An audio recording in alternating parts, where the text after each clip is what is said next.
There's a couple different ways that you can do an inchworm depending on what kind of space that you have. If you have a lot of space, then you can do kind of a moving inchworm, where if you're a little bit limited, you can do them in place. I'll show both right here, but the point of this exercise, there's a couple. It's gonna hit your shoulders a little bit just from being in that walking kind of push-up position. It's gonna work the core because we don't want to allow that bracing to allow our back to fall into an extreme extension there.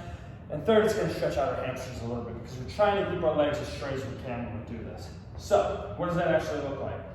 I'm standing up tall. I'm gonna reach down. I'm gonna stretch my hamstrings here, fingertips on the floor.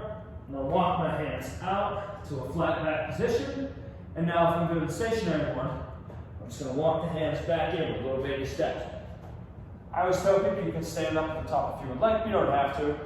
And also something to note is that your hamstrings might be a little bit too tight to get the whole way back in like that. That's fine. We're gonna walk in as far as we can, get a little bit of stretch there, and walk our hands back out.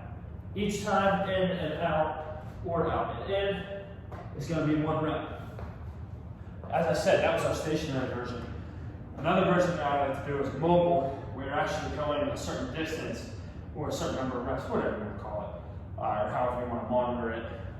We reach down, it's the same setup here, we walk out to that plank, but now we're going to take little baby steps in with the toes. Until we're almost at our hands, walk our hands out, walk the toes in, and so on. I think that variation is a little bit more challenging because you have to take those little baby steps and not hit your calves a little bit at the same time. So that is both a mobile and a stationary inchworm, I guess in the opposite order. But thanks guys for watching.